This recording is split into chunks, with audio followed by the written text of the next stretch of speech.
Yo, what's good, guys? So today is day 63 of 0 to 1 million in 365 days.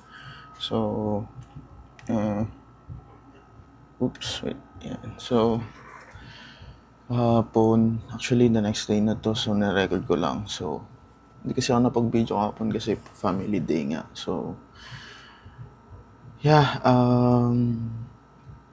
wala tayong sale kahapon since halos walang ginawa kasi family day. Talagang nirahanan ko ng panahon yun. So, and then, ang nangyari is, yung ibang orders, ay yung ibang product is out of stock.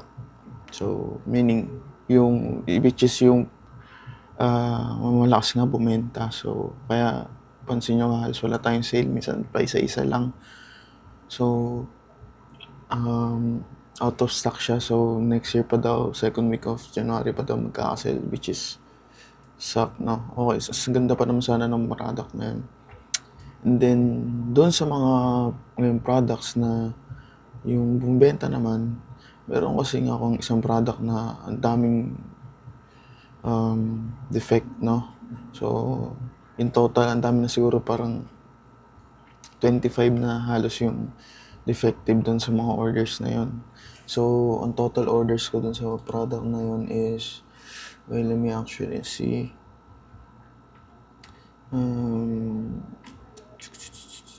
Where is it?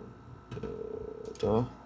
So, sales natin dito is parang 200 units sold. 200 plus. In total net sales niya is $8,000. So, medyo malaki rin yung mga sale nito. Pero ang problema kasi nito, prone siya sa defect, no?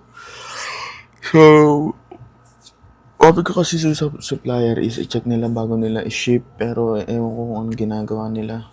Dumadating sa customer, sira, shit like that, no? So, I don't know, man. Like, crazy. Pero, yun nga, pinost ko muna to kasi nga, hindi ko muna siya iraran since, ito yung, hindi ko na papakita yung product, but ito yung sales niya. And boom. Ayan siya. So, refresh. So, ayun yung total. Yun siya. And, medyo nag-iisip ako, iraran ko pa to since daming defect, no? So, parang 25 out of 201 is defective. So, which is hindi tama kasi masyadong marami yung ratio nun. And, so, yun naman quick update lang naman. So, as wala tayong sale, but that's fine kasi understood naman na pinost nga natin mag-run nito. Then, focus ako ngayon sa pag-answers ng mga customer na nagko-complain na hindi gumagana. Like, for example, this guy na naman. So,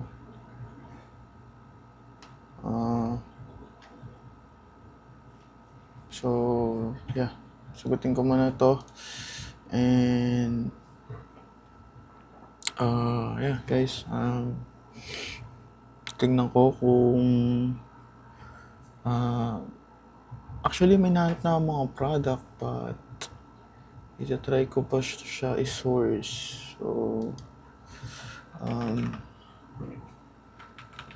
So, yeah. Yun lang muna, guys. Quick update lang naman yun. So, parang pag-pause ako. Pero okay lang. So,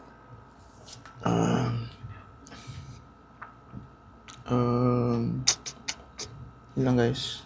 See you in the next day, next video. Peace.